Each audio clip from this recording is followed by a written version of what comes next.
We're using Facebook and Twitter and trying to leverage that to bring people into memberships within the organization as well. So we're trying basically any social networking application we can to try to increase membership over the next couple of years. I found that with the business students that they're very comfortable using the Facebook chat. So I hold office hours there myself. I let them know there are certain hours of the day when they can find me there, and they're very comfortable using it. And it's promoted a good deal of conversation between the students that wouldn't otherwise take place. This semester I found my students twittering about my lecture during the lecture. And so after class, I don't keep my device right here to follow them while the class is going on. But after class, I would then review what my students had said about the lecture, so I'd be ready for the next class. We need to come up with a way of pausing before the end so I can address whatever issues they come up with. At one time, we had the small community in the Shaman, and information and knowledge was very cultural, very local, kind of networked and informal. And we went into this Cartesian period where we thought that we could know everything and we could catalog it and we could put it in boxes and we could order it and we could make universities and have disciplines and departments and everything was very structured. And now maybe things are moving back towards this type of cultural network definition of knowledge. And so that can be very threatening to all of us sitting here in our tweed jackets in the universities. You know, this idea of let's push the knowledge out and let people decide what good science is. Let the citizens decide what should be happening. That's very frightening.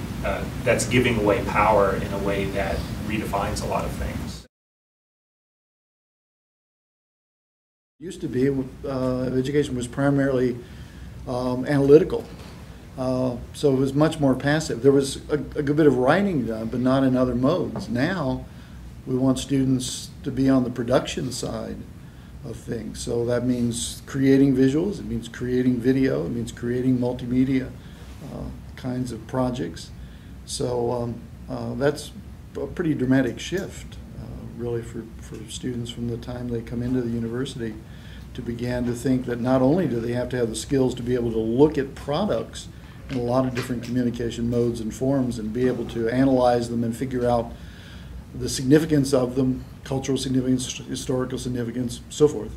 But they have to be able to produce them themselves.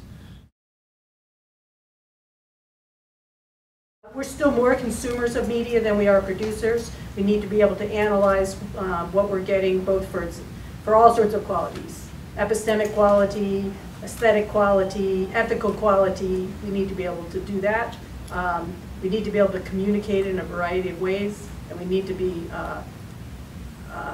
brave learners, because anything we teach students right now about technology is going to be out of date before they get their first real job.